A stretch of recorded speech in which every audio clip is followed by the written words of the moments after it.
Halo teman-teman semua, di sini saya akan menjelaskan tata cara alur penggunaan aplikasi Netabanyu.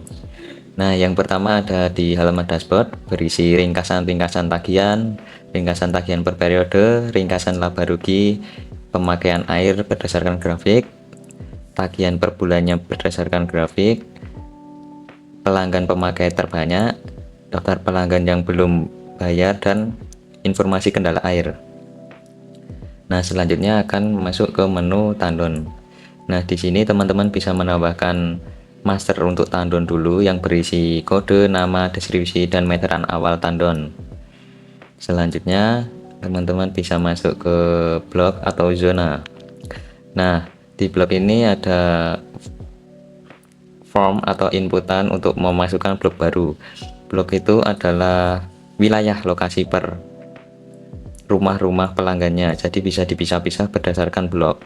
Terdapat nama, kode, meteran awal blok, dan nanti ada tandon yang ditambah tadi bisa dipilih di sini, deskripsi dan petugasnya, petugas pencatatan per blok-bloknya. Selanjutnya di menu pelanggan.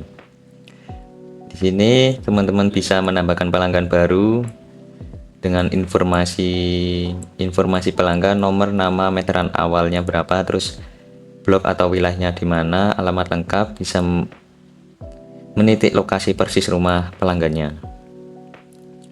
Selanjutnya ada menu inventaris. Di sini adalah penambahan data inventaris di pencatatan meteran seperti meteran, pipa, dan sebagainya bisa ditambahkan di inventaris ini. Selanjutnya ada menu operasional.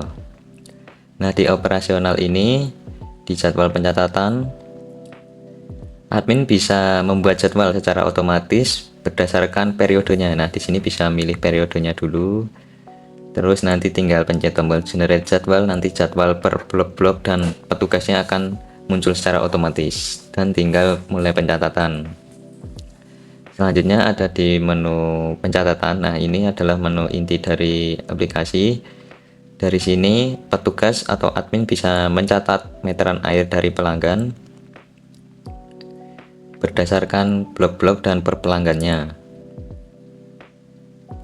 Selanjutnya ada menu reset meteran. Di sini data meteran bisa direset bila mana ketika ada meteran warga yang rusak atau tidak bisa digunakan lagi, bisa digunakan untuk reset meteran dengan mengganti meteran yang baru. Di sini juga ada angka meteran awal yang baru agar penghitungan pencatatan tidak ada kesalahan dengan meteran yang lama.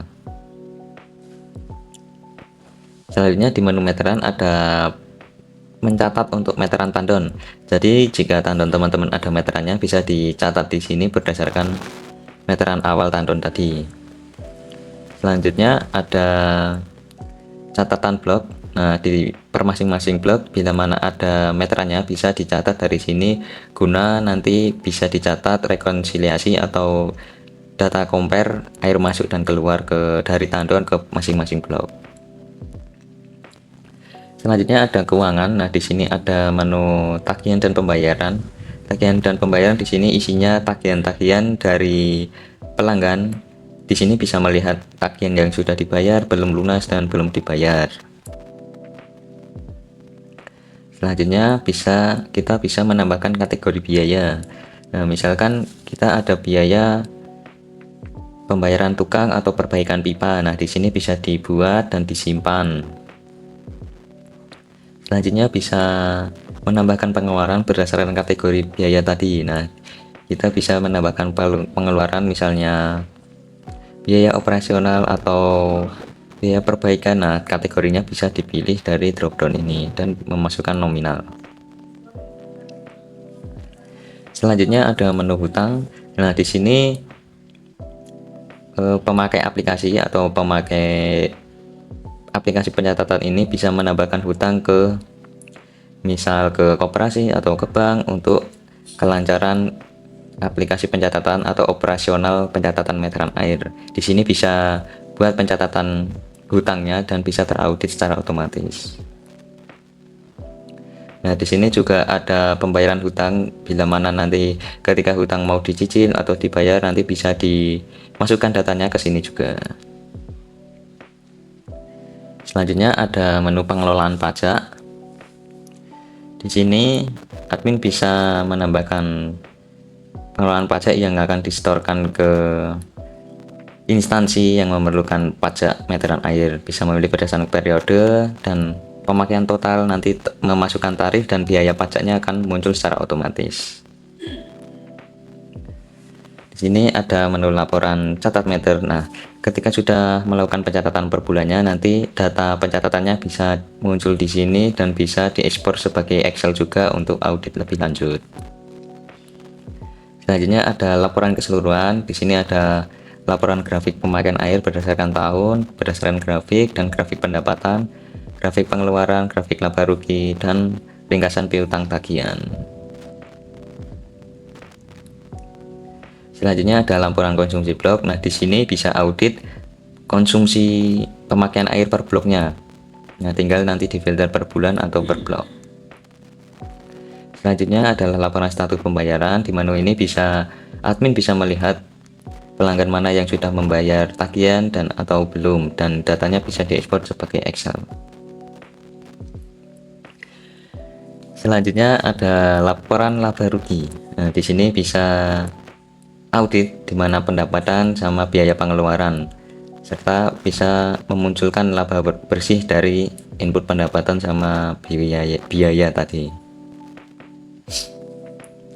Selanjutnya ada laporan hutang. Di sini bisa berisi semua hutang-hutang dari pemilik aplikasi atau pemilik aplikasi Nata Banyu atau pencatatan air. Bila mana ada hutang-hutang di sini bisa datanya bisa muncul secara jelas dan bisa diekspor secara Excel.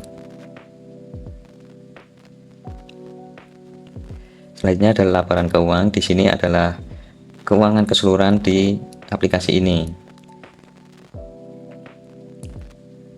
Dan di sini ada filter per periode, ada saldo awal, uang masuk, uang keluar. Saldo awal adalah saldo awal sebelum periode yang dipilih. Nah, uang masuk adalah periode yang sekarang, terus uang keluar juga periode sekarang. Saldo akhir akan terakumulasi secara otomatis. Selanjutnya adalah laporan piutang. Laporan piutang ini adalah semua data-data pelanggan yang belum membayar tagihan air. Selanjutnya ada distribusi, dan di sini ada visualisasi distribusi tandon ke blok dan ke rumah-rumah. Di sini ada 3 pilihan menu distribusinya berdasarkan baris-baris, terus berdasarkan kartu-kartu dan grafik. Selanjutnya adalah rekonsiliasi. Nah, di sini isinya compare dari air masuk dan air keluar, dan di sini bisa mendeteksi keanehan ketika air yang masuk banyak dan yang keluar lebih banyak. Selanjutnya adalah peta pemakaian. Di sini bisa melihat data-data rumah pelanggan dan status pemakaian airnya. Kalau di peta titiknya berwarna hijau artinya pelanggan tersebut pemakaiannya normal, jika sebaliknya merah artinya tidak normal. Selanjutnya ada pengaturan. Di sini teman-teman bisa mengatur tarif per meter air, abonemen, biaya admin, tanggal jatuh tempo, serta pengaturan jadwal pencatatan. Dan pengaturan di sistemnya bisa mengubah logo, nama perusahaan, alamat, telepon, email, dan informasi pembayaran. Di sini bisa menambahkan manajemen user dan pengelolaan menu-menu per usernya. Selanjutnya di sini ada koneksi WhatsApp, yang dimana servis ini dimungkinkan untuk mengirim tagihan ke pelanggan secara otomatis. Jadi ketika petugas sudah mencatat meteran dan dikunci, tagihan akan terkirim ke WhatsApp pelanggan secara otomatis melalui servis WA ini. Terima kasih.